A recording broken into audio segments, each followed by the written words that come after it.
So good day everyone! Welcome for another video. Sa oras na ito mga kapatid, atin pong pag-aaralan itong sa Messages to Young People titled Tulong ng Banal na Espiritu. So, samahan niyo po ako na pag-aralan ang salita ng Panginoon. Sabi pa dito, ang Panginoong Hesus ay kumikilos sa pamamagitan ng banal na espiritu, sapagkat ito ang kanyang kinatawan. Sa pamamagitan nito, nagbibigay siya ng espiritual na buhay sa kaluluwa. Pinapasigla ang mga enerhiya nito para sa kabutihan.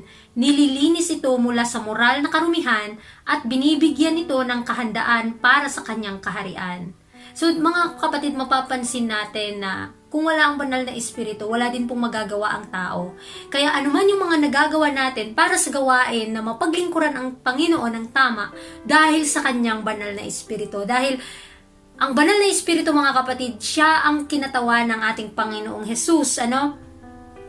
Siya po ay nananahan sa ating mga puso. Kaya nawa ay i-welcome po natin siya sa araw-araw, minuminuto sa ating buhay upang tayo po ay kanyang magamit at mapaglingkuran natin siya ng tama at ma-discern natin ano yung tama at mali at piliin po natin ang tama. At ang ating Panginoon mga kapatid ay talagang naghihintay lamang siya sa ating buhay ngayon. Naghihintay lamang ang ating Panginoon na gumilos tayo, gumawa. Dahil siya po ay tutulong sa atin. Ang ating gagawin lang ay makikipag-cooperate sa gawain ng ating Panginoon. Kaya alam natin na yung gawain ng banal na espiritu ay pinapalakas niya ang enerhiya ng tao. At kung ikaw ay dati ay wala kang gana na gumawa at nawawalan ka ng sigla, kung ihihingi po natin sa Panginoon ang gabay, ang kalakasan, ang kasipagan na gawin ang kanyang kalooban, kanya po itong ipagkakaloob sa atin. Ang atin lang maihanda ang ating mga sarili para sa pagtanggap nito.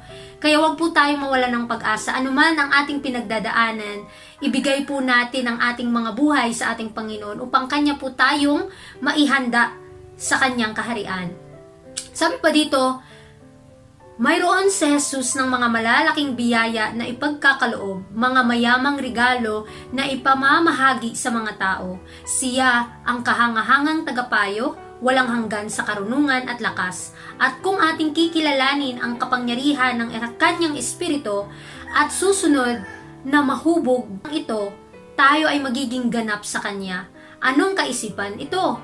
Kay Kristo nakatira ang buong kabuuan ng Diyos sa katawang tao at kayo ay ganap sa Kanya. Hindi kailanman makaranas ng kaligayahan ang puso ng tao hanggang hindi ito sumusunod na mahubog ng Espiritu ng Diyos. So tandaan natin mga kapatid, sa ating buhay ngayon ay pinapractice po natin paano maging karapat-dapat, paano maging dalisay ang ating mga puso, paano lumakad na naayon sa kanyang banal na kalooban. Kaya nawa, kapag tayo ay kinikilusan na ng banal na espiritu, wag po nating pipigilin. Wag po nating hahayaan na lamang ang mga bagay na makadistract sa atin, kundi mag-focus po tayo sa kalooban ng Panginoon. So, meron siyang biyaya na pinagkaloob sa atin, mga dakilang regalo na ibibigay sa atin ng libre. Ang sa tao lang, minsan hindi tumatanggap talaga. Karamihan sa atin, kahit alam na natin ang katotohanan, pero mahirap pa rin tanggapin ang mga bagay na ito. Bakit kaya? Dahil mas nangunguna yung ating mga sarili. Dahil hindi pa tayo patay sa ating mga sariling pagnanasa. Kaya ninanais ng Panginoon na tayo ay mamatay sa ating mga sarili at siya ang mabuhay sa atin. At kung tayo ay susunod sa kanyang kalooban, sa pinakamaliit na paraan, pagka tayo ay nasanay na saliksikin ang salita ng Diyos at sumunod sa kanyang banal na kalooban, tayo ay magkakaroon ng karakter ni Kristo at masasanay na po tayo na ibahagi ang salita ng Panginoon, hindi lang sa pamamagitan ng salita, kundi sa pamamagitan ng gawa. Ang ating isipan ay nakatuon lamang sa Kanya at mananatili ang ating mga puso na nauuhaw sa Kanya. Kaya wag po nating pahintulutan ang kaaway na siyang gugulo sa ating mga plano, lalong-lalo na sa kaligtasan ng tao. tutulungan po tayo ng Panginoon na makamit ang mga bagay na ito. Sabi dito, ang Espiritu ay humuhubog sa muling binagong kaluluwa ayon sa modelo, si Jesucristo.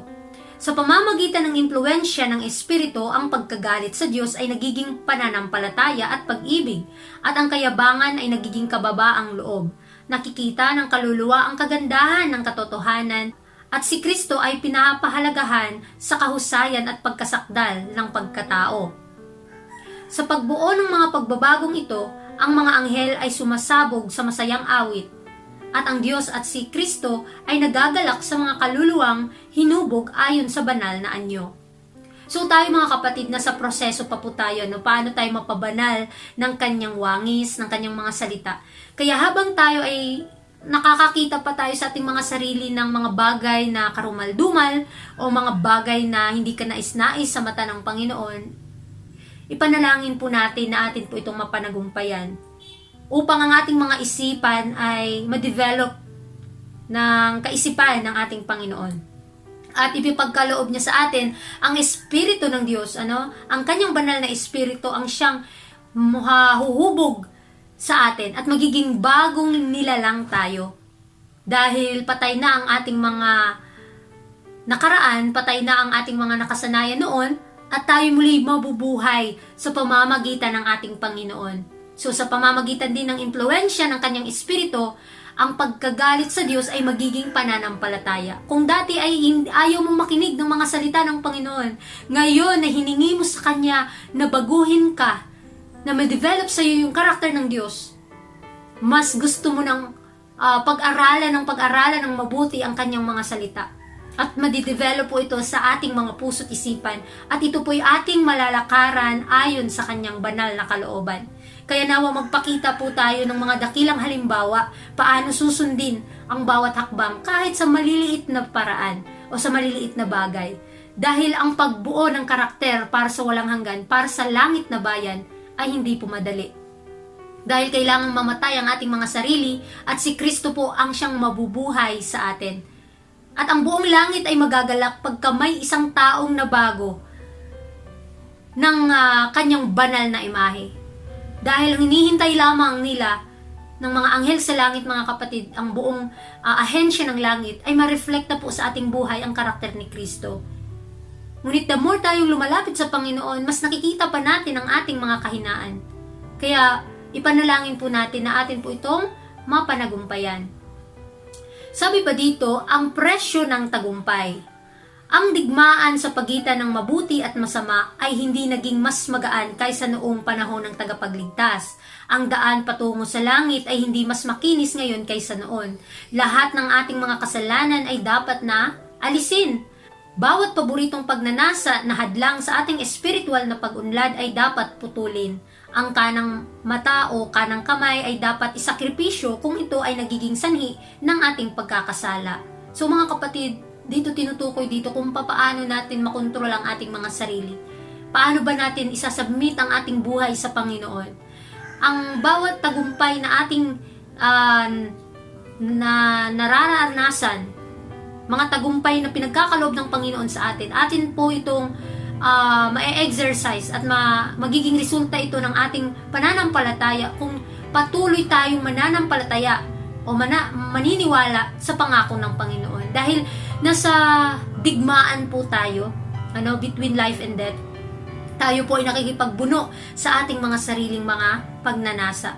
At nawa ito'y maputol, yung ating mga paboritong mga bagay na makamundo, nawa ito ay mawala na sa ating mga isipan at maka-focus na po tayo sa ating kaligtasan, sa mga makalangit na bagay, kung papaano natin mapaunlad ang ating buhay bilang Kristiyano at putulin na po yung mga bagay na makakapinsala sa ating kaluluwa.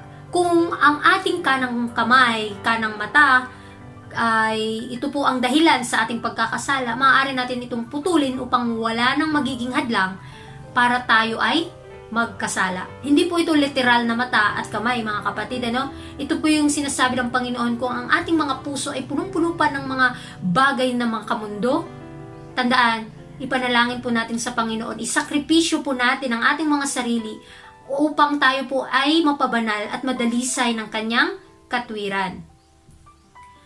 Sabi pa dito, handa ba tayong talikuran ng ating sariling karunungan at tanggapin ang kaharian ng langit na parang isang bata? Handa ba tayong iwanan ang ating sariling katwiran? Handa ba tayong isakripisyo ang pagsang-ayon ng mga tao?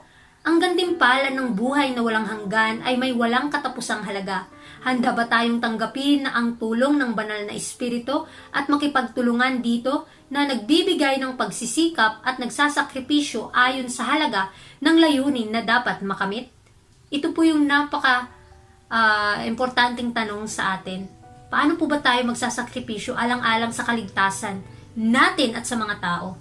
Tandaan natin, kailangan tayong maging handa na talikuran ang mga bagay na ito po'y nakakapinsala sa ating mga kaluluwa. Dahil mga kapatid, naghahanda po ang Panginoon ng ating titirhan sa langit, mansyon, upang atin pong itong gagamitin, or ito po yung ating kaharian, o ito po yung magiging reward ng Panginoon sa mga taong tapat na naglilingkod sa Kanya. So ito po yung dapat nating tanong, handa ba tayong tanggapin ang mga bagay na makalangit at talikuran ang mga bagay na makamundo? Hindi po natin kaya ito kung sa ating mga sarili dahil meron po tayong natural na pakiramdam na sinasangayunan natin ang kalooban ng kaaway. Bagkus mga kapatid, kung atin pong ipagkakaloob sa Panginoon, yung ating mga puso, ang ating mga isipan sa makalangit na mga bagay sa gawain ng Panginoon, madidevelop po sa ating karakter ang karakter ng Diyos at magiging ninanais na natin na mapaglingkuran siya ng tapat. Tandaan natin na sa proseso po tayo kung papaano tayo ma-develop o papaano magkaroon tayo ng karakter ng ating Panginoon. Nawa ay wag po nating pababayaan, wag po nating talikuran ang katotohanan na ating nalalaman dahil tutulungan po tayo ng banal na Espiritu ng Diyos sa ating mga pagsisikap. Kahit sa gaano man kaliit o kalaki ang nagawa mo, para sa Panginoon, napakalaki na po itong halaga sa Kanyang mga mata. Kaya wag po tayong mawawala ng pag-asa, lalong-lalo na sa mga taong nagsusumikap na maging kagaya ng ating Panginoong Hesus. May pag-asa pa po. Mga kapatid, wag po nating ipagpaliban yung kilos ng banal na Espiritu, yung panawagan niya sa atin. Gumawa na po at kumilos na po tayo na ayon lamang po sa Kanyang banal na kalooban. Tutulungan niya po tayo ayon sa Kanyang kalooban at mahuhubog po ang ating isipan doon sa makalangit na tahanan. Dahil naghahanda lamang po tayo dito sa mundo, kailangan po nating i-secure na ang ating kaligtasan at matulungan din ang iba na maidadala sila sa paanan ng ating Panginoon. Naway punuin po natin ang ating mga isipan ng mga bagay na makalangit para po tayo ay magkaroon ng ligalig at kagalakan sa ating mga puso at si Kristo na po ang makita sa ating buhay at mamatay na po ang ating mga sarili. Ipanalangin po natin ito. Kaya mga kapatid, maraming salamat sa inyong pakikinig sa ating pag-aaral ngayong umagang ito and God bless sa ating lahat.